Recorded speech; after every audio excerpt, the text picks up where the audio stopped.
कश्मोर लग प्राइमरी उस्ताद जुमा खान जखरानी के घर अंदर गोलियों हणी कतल कयो वियो आहे। रात 2 वगे हथियारबंदन फायरिंग करे 58 सालन के जुमा खान के कतल कयो।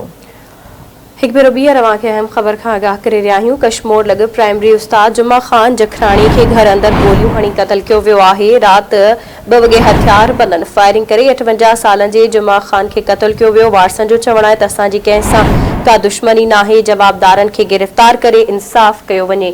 एक भेरो ॿीहर अवां खे अहम ख़बर खां आगाह करे रहिया आहियूं। कश्मोर लॻ प्राइमरी उस्ताद जुमा खान जखरानी घर अंदर गोलियों हणी कतल थी वियो आहे। रात 2 वगे हथियारबंदन फायरिंग करे 58 सालन जे जुमा खान के कतल कयो। वारसन जो चवण आहे त असांजी कंहिं सां का बि दुश्मनी नाहे, जवाबदारन के गिरफ्तार करे इंसाफ कयो वञे।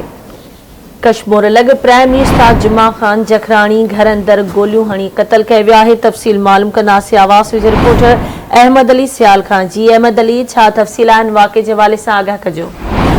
हाँ जी बिल्कुल, मां वाक़े ॿुधाईंदो हलां। कश्मोर थाणे जी हद 82 पुल वटां जो आहे तलाना जखरानी में गुज़रियल रात 58 वरनि जो प्राइमरी मास्टर जुमा खान जखरानी के घर अंदर गोलियों हणी कतल कियो वियो आहे।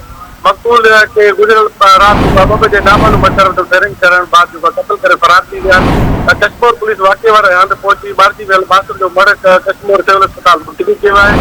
जॾहिं त कश्मोर तालका सिविल अस्पताल के एमएस ऐं डॉक्टरनि अमलो ड्यूटी ते गैर हाज़िर हुजण करे वारिस जेको आहे 2 कलाकनि खां मड़ मज़दा गाड़ी खणी सिविल अस्पताल वारो बीठल आहिनि। डॉक्टर जे इंतज़ार में मक़तूल जो पोस्टमार्टम अञा ताईं न थी सघियो आहे। ॿिए पासे वारसन पारां जेको आहे इंडस हाईवे ब्लॉक करे एहतिजाजी धरणो कयो आहे। मम्मी जे वारसन जेको आहे गिरफ़्तारी लाइ वारसन जो चवण आहे त गुज़रियल रात जेको आहे 2 कलाकनि खां सिविल अस्पताल पहुतासीं, जॾहिं अमलो ड्यूटी ते न हुयो। डीसी कश्मोर ऐं खां जेको आहे घोसलो जेको आहे सिविल अस्पताल जे मुलाज़िमनि ख़िलाफ़ कार्रवाई करे ऐं मारिजी वियल उस्ताद जे वारसन जो चवण आहे त असांजी कंहिं सां बि दुश्मनी न आहे। असांजे वालिद खे जेको आहे बेदो कतल कयो आहे। जवाबदारनि खे फिलफोर गिरफ़्तार करे असां इंसाफ़ कयो वञे।